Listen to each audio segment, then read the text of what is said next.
वात्सल्य रत्नाकर आचार्य श्री विमल सागर जी महाराज की जन्मस्थली एटा के जलेसर स्थित ग्राम कोसमा में 21 नवंबर से श्रीमद चंद्र प्रभु जिनबिंब पंच कल्याणक प्रतिष्ठा महोत्सव का शानदार आयोजन होने जा रहा है, जो कि 27 नवंबर तक चलेगा। इस ऐतिहासिक आयोजन को लेकर आगरा, फिरोजाबाद, एटा सहित आसपास के जिलों से बड़ी संख्या में भक्तों के पहुंचने की संभावना है। इस दौरान आचार्य श्री चैत्य सागर जी महाराज सत्संग का सानिध्य भक्तों को मिलेगा।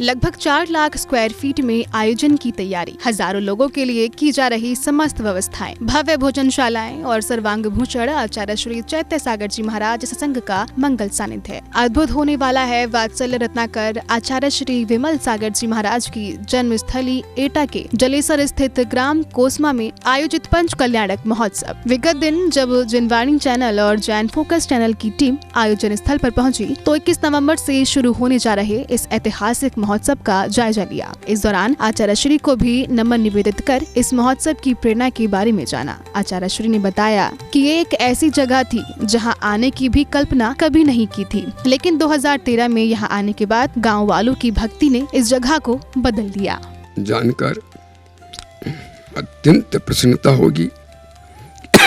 परम पूज्य वात्सल्य रत्नाकर आचार्य विमल सागर जी महाराज की अति से जन्मभूमि कोसमा ये छोटा सा ग्राम है, जहाँ कभी ये कल्पना भी नहीं की जा सकती थी कि यहाँ मैं कभी आऊँगा।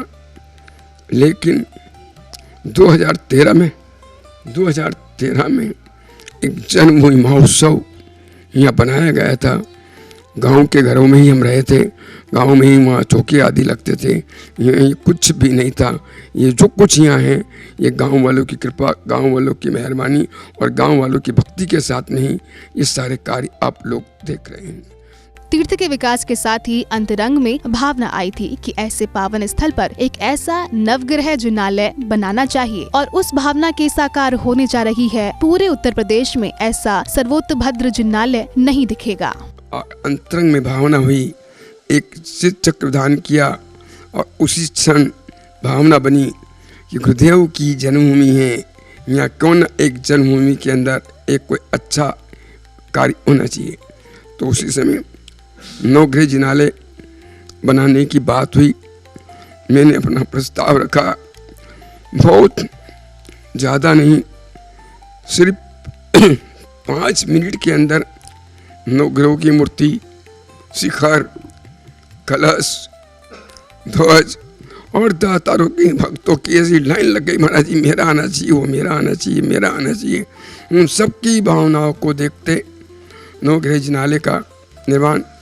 फिर भावना बनी कि बाहर से भी लोगों को दर्शन होना चाहिए। जहाँ तक मैं सत्य हूँ तो पूरे यूपी में ऐसा सर्वोत्तभद्र देखने को नहीं मिलेगा, जो आप देखेंगे कि बाहर से ही इस मंदिर की शोभा को बढ़ा रहा है। तो मेरे पंच कल्याणक अंतरंग क्रिया आदर्श पंच कल्याणक प्रतिष्ठा महोत्सव नाम रखा। आरिका श्री शाश्वत श्री माता जी ने बताया कि आचार्य श्री चैत्य सागर जी महाराज का भाव था कि गुरु आचार्य श्री विमल सागर जी महाराज की जन्मस्थली पर कुछ ऐसा करना चाहिए। जब कोसमा में आए, उनने देखा कि यह कोसमा एक छोटा सा गांव है और गुरुदेव का जन्म स्थान है। इस स्थान पे मुझे गुरुदेव की कृपा से कुछ करना चाहिए और यह विचार आया कि यहाँ उत्तर प्रदेश में नवग्रह मंदिर नहीं है, सर्वतोभद्र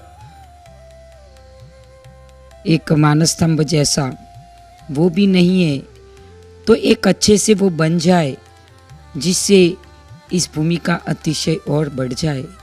यहाँ के लोगों का वात्सल्य अति वात्सल्य और धर्ममय श्रद्धा, धर्म में उनकी रुचि, धर्म के प्रति उनका समर्पण बहुत अति हैं। जैन नहीं होने के बावजूद भी वो आचार्य गुरुदेव के चरणों में संपूर्णतः तन मन धन से समर्पित है। और इसी भावनाओं के साथ ये जैन मंदिर, नवग्रह मंदिर जो बनाया गया गुरुदेव की प्रेरणा से, उनका पंच कल्याणक प्राण प्रतिष्ठा महोत्सव 21 से 27 को होने जा रहा है।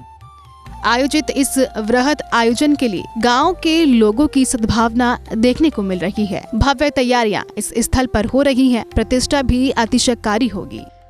देश विदेश से, पूरे भारत से बहुत लोग आएंगे। गांव छोटा है, आवास की व्यवस्था नहीं है। लोग फिर भी यही कहते हैं गांव के कि हम अपने घर में उनको रुका लेंगे, आप चिंता मत करिए, आने दो। कितने बाहर के लोग आते हैं, सबकी व्यवस्था हम करेंगे। उनकी भावनाओं को भी देखा गया और एक तरफ व्यवस्था भी की गई। आने जाने वालों के लिए बहुत उत्कृष्ट और उत्तम व्यवस्था, उत्तम सुविधा की गई है। यहाँ प्रतिष्ठा का माहौल बहुत जोर शोर से अभी उसका चल रहा है और प्रतिष्ठा भी ऐसी अतिशयकारी होगी आचार्य गुरुदेव विमल सागर महाराज जी की कृपा से और आचार्य चैत्य सागर महाराज जी की प्रेरणा से। यह प्रतिष्ठा भी इतनी अच्छे से होगी कि जो भी दुखी दरिद्री यहाँ आएगा, हॉस्पिटल में, औषधालय में, आरोग्य धाम में तो जो रोते रोते आता है, हंसते हंसते जाते हैं, वो तो हमने देख लिया। लेकिन इस मंदिर में भी कोई दीन दुखी दरिद्री आएगा तो वो रोते रोते भले ही आया है, यहाँ से हंसते हंसते जाएगा। उसकी आपत्ति विपत्ति नवग्रह मंदिर में अपने आप यहाँ के परमाणु, यहाँ की मिट्टी का आकर्षण इतना इतना इतना ज़्यादा है कि वहाँ भक्ति का जो जोर है, उस भक्ति के कारण किसी के भी दुख दर्द रहेंगे नहीं। यही भावना के साथ ये मंदिर बनाया गया है।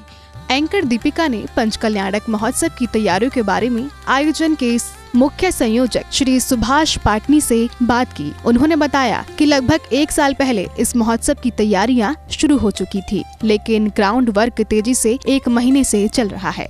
पंचकल्याण की तैयारियां तो पिछले साल भर से चल रही हैं, लेकिन ग्राउंड वर्क पिछले 1 महीने 1.5 महीने से चल रहा है।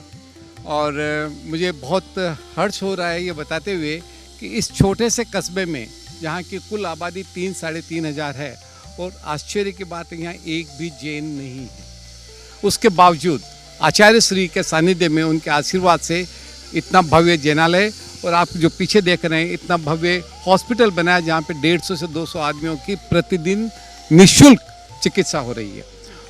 ऑल इंडिया मेडिकल इंस्टीट्यूट से, मेदांता से, निम से, सबके साथ में एफिलेटेड है और उनको यहाँ से रिफ़र किए हुए पेशेंट्स को प्रायोरिटी मिलती है। ये तो बात हुई यहाँ की। अब पंचकल्याण के बारे में आपको बताऊं, छोटे सी जगह में व्यवस्था करना थोड़ा मुश्किल काम था, लेकिन हमारी टीम के कर्मठ सदस्यों ने मिल करके असंभव काम को संभव कर दिया है।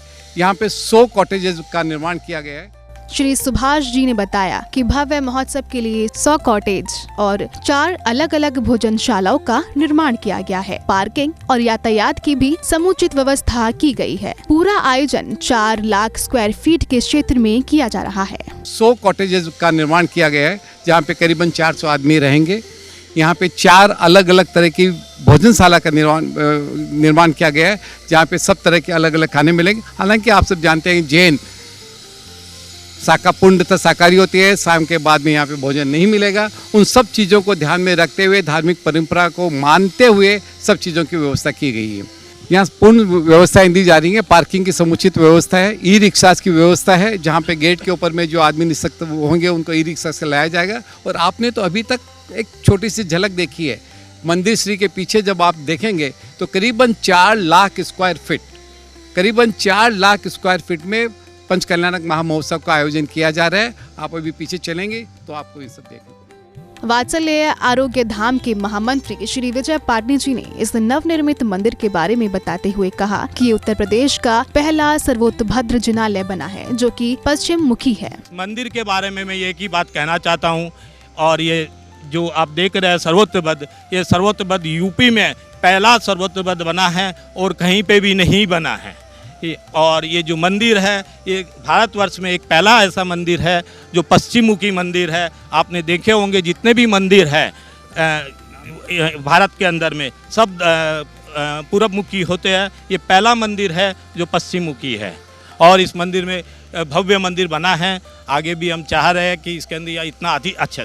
दूसरी बात, इस जगह पे विमल नेमिनाथ भगवान की अतिशय भूमि और विमल सागर की जन्मभूमि की में इतनी ऊर्जा है कि यहाँ पे कोई भी आए उसकी कोई इच्छा हो पूरी हो, कोई दुख दर्द हो, सब दूर होते हैं। मैंने अपना प्रैक्टिकल एक्सपीरियंस देखा है, यहाँ से बहुत ऊर्जा मिलती है। स्थल पर उपस्थित विख्यात मंच संचालक और लोकोदय तीर्थ के मुख्य संयोजक और महामहिम ट्रस्टी श्री मनोज जैन बाकलीवाल जी ने आयोजन स्थल पर उपस्थित गणमान्यों से परिचय दिलवाया और स्पष्ट किया कि कैसे इस आयोजन की विस्तृत भूमिका बनी। आज हम यहाँ पर कोस्मा की धरती जो एटा जिले में पड़ती है, आचार्य विमल सागर जी की जन्मभूमि है, वहाँ पर है। और देखिए जहाँ पूरी कमेटी मेरे पीछे खड़ी है वहीं पर आज हमारे मध्य एक विशेष अतिथि आए हैं, क्योंकि उन्होंने अपनी जिम्मेदारी समझी है कि उनके ज़िले में इतना बड़ा कार्यक्रम हो रहा है तो उन्हें आना है। हमारे बीच में है भारतीय जनता पार्टी एटा के जिला अध्यक्ष श्रीमान संदीप जी हमारे मध्य यहाँ पर आए हुए हैं। पहले इन्हीं से बात करेंगे। संदीप जी, जय जिनेंद्र। जय जिन भाई साहब। कोस्मा के बारे में मुझे आपको ज़्यादा नहीं बताना, आपको स्वयं सब कुछ पता है, फिर भी आप क्या कहना चाहेंगे कि आपके एटा ज़िले में आज पूरे भारत के भक्त यहाँ खड़े हैं आपके साथ में, आप क्या संदेश देना चाहेंगे?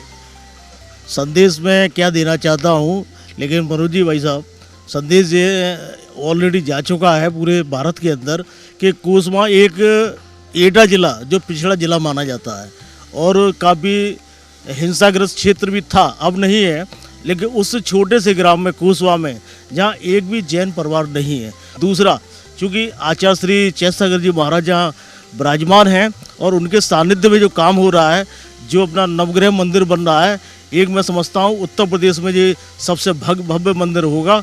और मैं तो आह्वान करना चाहता हूँ अपने जैन समाज के अलावा भी सभी समाजों से आए इस मंदिर में, जब पूर्ण हो जाए उसका लाभ लें, दर्शन करके लाभ लें, अपने कष्ट को दूर करें। मैं यही आह्वान करना चाहता हूँ। एक प्रश्न और पूछना चाहूँगा, क्योंकि ये क्षेत्र आपका है, आपकी पार्टी का है, और इतना बड़ा आयोजन पंच कल्याणक का 21 तारीख से 27 तारीख के मध्य यहाँ पर होने वाला है, तो मैं अपेक्षा करूँगा प्रशासनिक व्यवस्था, सरकारी सारा तामझाम, उसमें आपका क्या रोल रहने वाला है? आपने प्रश्न अच्छा किया प्रशासनिक का। प्रशासनिक के उस दिन मेरे पास एटा भी आए थे, अशोक जी भाई साहब वगैरह। मैंने कहा जो भी A to Z प्रशासन से जो भी जरूरत पड़ेगी प्रशासन उसको पूरा करेगा। मैं आज ही या आप चले आज या कल जब भी आ जाए DM SSP को बैठा के आपकी बात करा दूंगा। SDM से मैं कह के जाऊँगा, यहाँ पर जो भी यहाँ अधिकारी रहते हैं प्रशासन पूरा सहयोग करेगा। और ये तो जन समाज का काम है, हर समाज का काम है, प्रशासन को करना भी चाहिए और करेगा भी प्रशासन बढ़िया यहाँ का, मैं पूरा आश्वासन देता हूँ। चलिए दर्शकों, आपने जैसा देखा कि यहाँ से प्रशासनिक व्यवस्था का भी हमें आश्वासन मिला है, और आप हमारी कैमरा टीम के माध्यम से भी देखे होंगे और देख रहे हैं और देखने जा रहे हैं कितनी बड़ी व्यवस्थाएं यहाँ हैं। और आज जो आप पीछे देख रहे हैं मेरे, ये पूरी मैनेजमेंट कमेटी, क्रीम कमेटी जो है, यहाँ हमारे अध्यक्ष हैं सुशील जी, कहाँ गए सुशील जी, और हाँ सुनील जी उपाध्यक्ष हैं। ये तमाम सारी हमारी कमेटी आज खड़ी हुई है। अब आई तो वैसे थी यहाँ का इंस्पेक्शन करने, लेकिन क्योंकि जिनवाणी चैनल एक ऐसा चैनल है जो बरबस अपनी ओर खींच लेता है, तो हम सब आकर आपको बस एक ही बात कहना चाहते हैं, कोरा केवल टीवी पर देखे नहीं, आइएगा 21 तारीख से 27 तारीख के बीच में। कोस्मा एटा के पास है, आगरा के नज़दीक है, आप सीधे आ सकते हैं, अवश्य आइए। इसी भावना के साथ बहुत बहुत धन्यवाद। इस नवग्रह मंदिर का पंच कल्याणक 21 तारीख से लेकर के 27 तारीख तक के मध्य में होने जा रहा है। 24 तारीख को जन्माभिषेक का क्रियाएं होंगी, 21 तारीख से गर्भ कल्याणक और जो है जन कल्याण इत्यादि की क्रियाएं प्रारंभ होते हुए 27 तारीख तक मोक्ष कल्याणक की क्रियाएं सभी संपन्न होंगी। जिस प्रकार से कितने ही अल्प समय में इस मंदिर का निर्माण, भव्य मंदिर का निर्माण हुआ है, बहुत ही सराहनीय जो टीम यहाँ पर काम कर रही है, आचार्य श्री के निर्देशन में एक एक चीज़ को देखा जा रहा है और बड़े ही भव्य सुंदरता के साथ में इस मंदिर परिसर का निर्माण हो रहा है। इसमें सभी लोग अधिक से अधिक संख्या में आकर के जो पंचकल्याणक की क्रियाएं भी होंगी वे अद्वितीय क्रियाएं होंगी। ऐसा पंचकल्याणक देखने को शायद हमको बहुत समय के बाद मिलेगा। इस पंचकल्याणक में विभिन्न मतलब अनुमानों के अनुसार सभी क्रियाएं संपन्न होकर नवग्रह मंदिर का जो कष्ट निवारण नवग्रह मंदिर बन रहा है उसमें सभी लोग धर्मावलंबी जन समाज भाग लेकर के इसमें अपने पुण्य लाभ प्राप्त करें और इस कार्यक्रम को सफल बनाएं, अपना सहयोग प्रदान करें, ऐसी मेरी भावना है। कोसमा में एक भी जैन परिवार नहीं है, उसके बाद भी यहाँ पर इतने भव्य जिनालय का निर्माण और पंच कल्याणक महोत्सव का ऐतिहासिक आयोजन नवीन इतिहास रचने जा रहा है। 100 कॉटेज बनाए गए हैं जिसमें 400 लोगों के लिए रहने की व्यवस्था की गई है। 4 अलग भोजनशाला की व्यवस्था की गई है। पार्किंग की समुचित व्यवस्था है। आने जाने वालों के लिए ई रिक्शा की व्यवस्था। लगभग 4 लाख स्क्वायर फीट में पंच कल्याणक महोत्सव का आयोजन किया जा रहा है। लगभग 1 से 1.5 महीने से पंच कल्याणक को लेकर तैयारियां चल रही हैं, कार्य चल रहा है। जैन फोकस के लिए कोसमा उत्तर प्रदेश से ब्यूरो रिपोर्ट।